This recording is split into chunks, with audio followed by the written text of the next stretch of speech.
Greetings, children, and welcome to my chamber. My name is Rotherick Gastblood, and I'm your host of Tales from the Dark Chamber. This week, we have a great show for you. Tales to make your skin crawl. Each week, my chambermate and I read a scary tale that we found on the internet, or perhaps left under some corpse.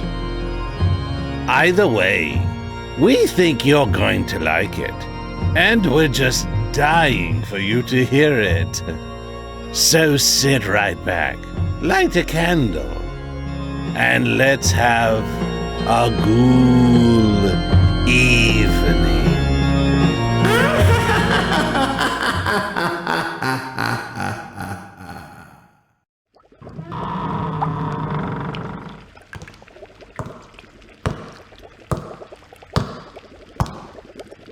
Woody! Jesus, Rotherick. Between you and Chester, you're gonna scare the life out of me. Oh? Woody! But it doesn't work a second time. Oh, well, perhaps another time then. Did you need something? No, just seeing what you're doing.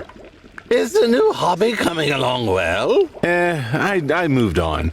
Seems like taxidermy and I just don't work out. So, what's with all the laboratory equipment, Woody? Yeah, so I found this book in the library about preserving flesh and... Woody, didn't I tell you about the books in the library? Yeah, but... Didn't I mention that some of them can be quite dangerous? Yeah, but... And didn't you try reanimation before? With unfavorable consequences. But what? Didn't you learn your lesson? Yeah, but I'm not reanimating dead tissue. So, what is this small animal corpse doing on the table? With all these tubes and wires and beakers and... I'm making squirrel jerky. What? Yeah, I found this Ghoul's Guide to Great Cuisine. It's a cookbook. But... Yeah, see right here? Securidae animatum.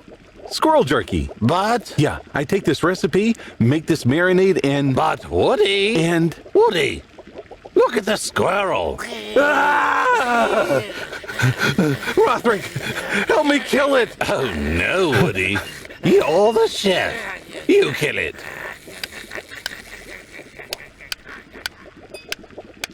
Phew. There. Dead.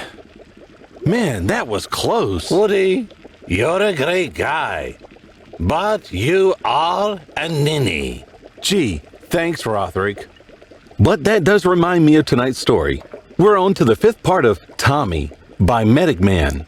Sarah, Danny, and Tracy have found that the farm isn't all about growing wheat. Enjoy. ToMmY, a Portland, Maine series by MedicMan. Part 5. Just then, Tony grabbed Lucas from behind, and Tracy lunged forward with the wine glass she was holding and cracked it across his forehead. Shards of glass exploded in all directions as Lucas let out a sharp scream, holding his arm to his face. He kicked Tracy back so hard she fell to the ground with a loud thud. Tony attempted to rear bear hug Lucas, but was unable to. Lucas was unmatched in strength as he pushed back hard, slamming Tony into the wall. Somehow, Tony still managed to hold his grip. Go! Get out of here, now! Tony screamed. Both Lucas and Tony stood in the front of the foyer in a struggle for control. No, Tony, I'm not leaving you, Tracy yelled, and once again lunged forward to help her friend. As she neared, Lucas had wiggled in Tony's grip to where he was now facing him. He had one arm around his neck and the knife in the other. Tracy went for the knife. Lucas swiped fast and caught Tracy across her cheek and returned to Tony. She bounced backwards and grabbed at the cut on her face. Sarah eyes the front door. She couldn't get out that way. Their only chance was the back door. You guys go! I'm not leaving Tony! Tracy yelled. Lucas managed to escape his grip and once again threw a punch to the side of Tony's head. He connected with a loud pop as his head kicked to the right, hitting the wall. Tony stumbled and fell forward with an agonizing yell and hit the floor. Lucas turned his eyes towards the women, who were shaking in fright. His eyes glazed over. A bloodthirsty grin grew slowly as he blocked their escape. "Go ahead. Run. It's better when you run," he growled at them. Tracy reached over and grabbed the bottle of wine and threw it at him as hard as she could. It missed by a foot, hitting the wall and shattering onto the floor below. Lucas lunged in her direction, but was stopped short when ToMmY grabbed his ankle. He quickly shook free and kicked his face so hard an explosion of red mist sprayed up and against the wall. Sarah grabbed Danny's hand and all three took off towards the back door. Sarah quickly grabbed the knob and her heart sank into her chest. It was dead-bolted.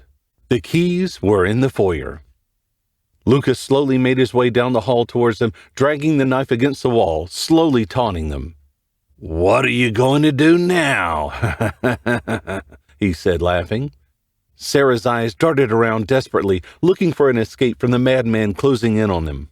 "Wait," she said, looking at Tracy. "The basement door has a latch on the inside." "Then go now," Tracy yelled. They darted towards the steps so fast they almost fell over as they descended down, holding on to the railing to brace themselves. Lucas was right on their heels. Sarah shoved the door open hard and pushed Danny through first and ran in right behind him. Tracy was in the rear with Lucas so close she could feel him. She turned around, closed her fist, and took a swing. She connected with his left eye, jolting him backwards long enough to slam the basement door closed. She reached up and slid the latch closed just in time.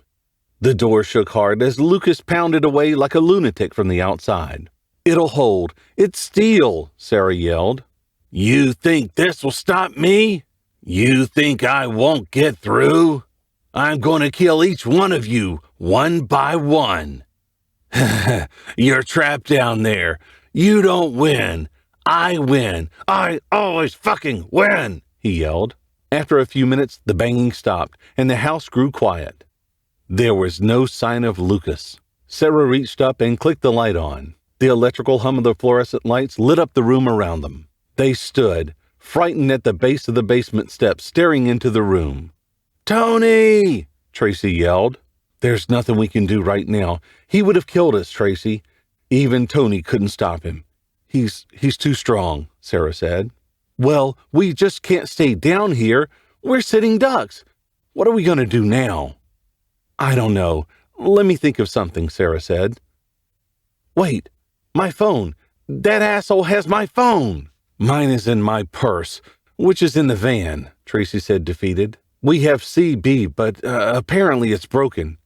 I bet that psycho did it. He probably planned this whole thing." "Mom, I'm scared.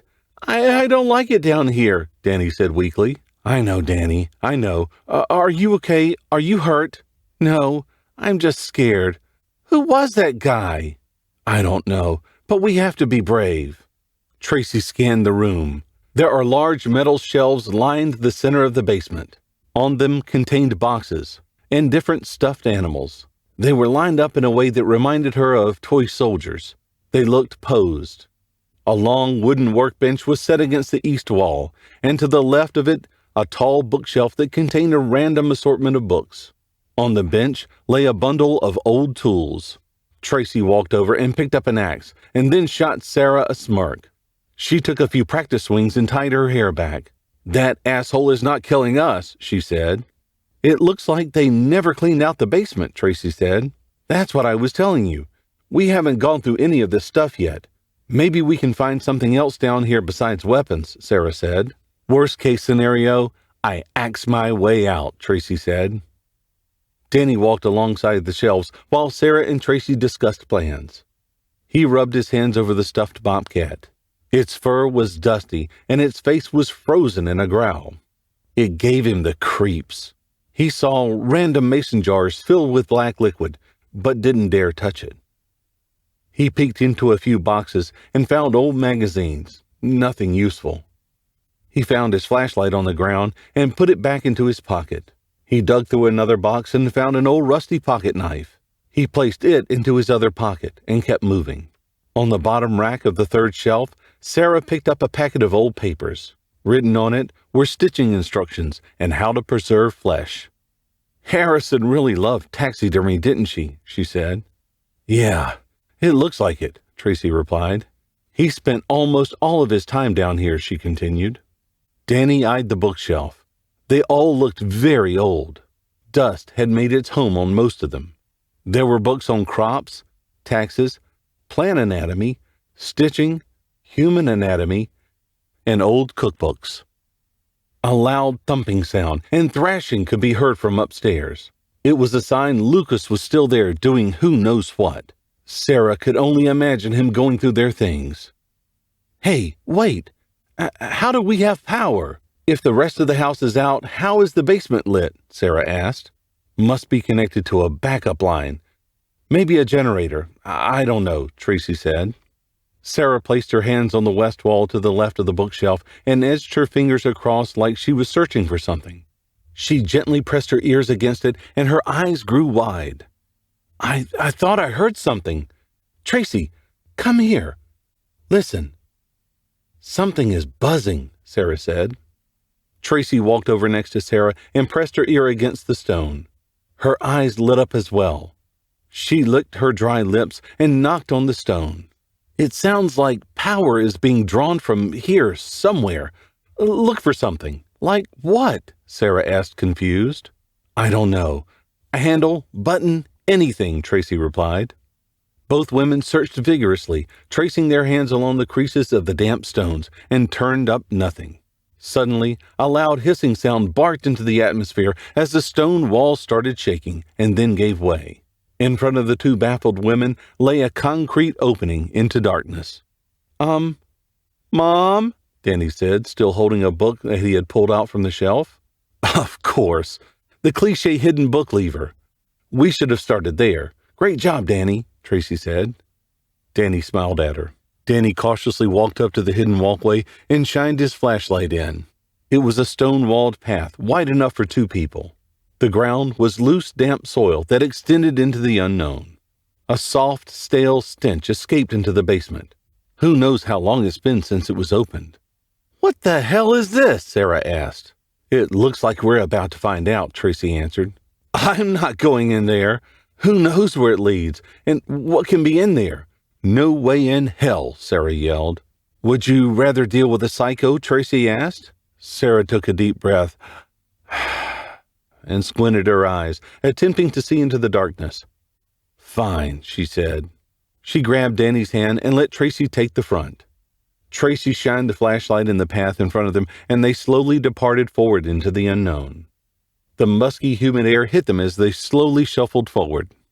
It looks like an old transport tunnel, Tracy said, shining the beam along the roof at the weathered wooden beams. She noticed cables lined the walls on both sides. She assumed at one point there was lighting along the walls. Not even fixtures remained anymore. During World War II, soldiers used these for supply runs. I'm not sure what this is, but it's my best guess, she said, trying to mask the fear in her voice. Mom, I'm getting wet, Danny barked, wiping the water from his forehead. Me too, Danny. Just keep your head down. We'll be out soon, Sarah said. Water droplets slowly leaked from the soil above onto their heads as they continued their way forward. Within minutes, their clothes became damp and heavy. Tracy gripped the axe tighter as she pushed the group forward. Finally, after what felt like hours, the path turned to the right and started to narrow inward. The path became tight and uncomfortable. They could hear the buzzing sound even louder now. Something was near them. It's getting louder. Just up ahead. Keep moving, Tracy ordered. The flashlight beam caught the front of what looked like an old steel door. Its hinges were rusted, a small latch was pushed up, and the door was ajar. A red flashing was seen escaping the cracks. Tracy used the axe and slowly pushed the door open. It creaked as it gave way. Shining the flashlight in, she found the source of the light. A glass emergency light lay blinking at the opposite end of the room. The room was large and oval. It looked very similar to a military bunker with reinforced steel walls. The floor was also steel and oddly clean, as if someone wanted this room sterile. In the center lay an old projector with a slightly off-white and slightly torn projection screen on the far right wall. Steel counters lined the room, and on them were various maps, books, charts, and beakers. It appeared to be a workstation of some sort. A rather large chalkboard was above the left wall counters. Various formulas were present, although faded. Tracy scanned the chalkboard. It was almost foreign to her, although she did recognize one thing. She saw the letters ATP multiple times. If she wasn't mistaken, this looked like the energy metabolism within the human body. She wasn't sure. She slept her way through college. The only thing she ever had a passion for was journalism. But why would this be here? Tracy immediately felt the hairs on the back of her neck stand up. Something was definitely wrong here. This felt like some dirty secret, one that wasn't meant to be found.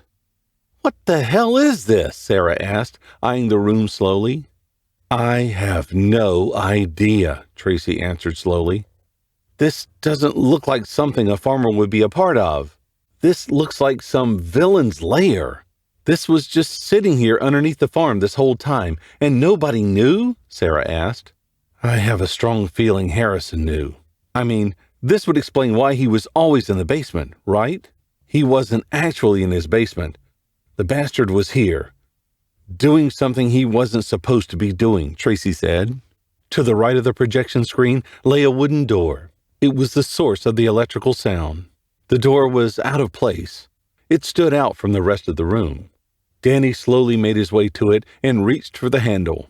"Hey, look," Tracy said, pointing to the projector. A dirty projector reel was loaded onto it, and inscribed on the metal encasing was the label that read, "Thomas, X21, Final."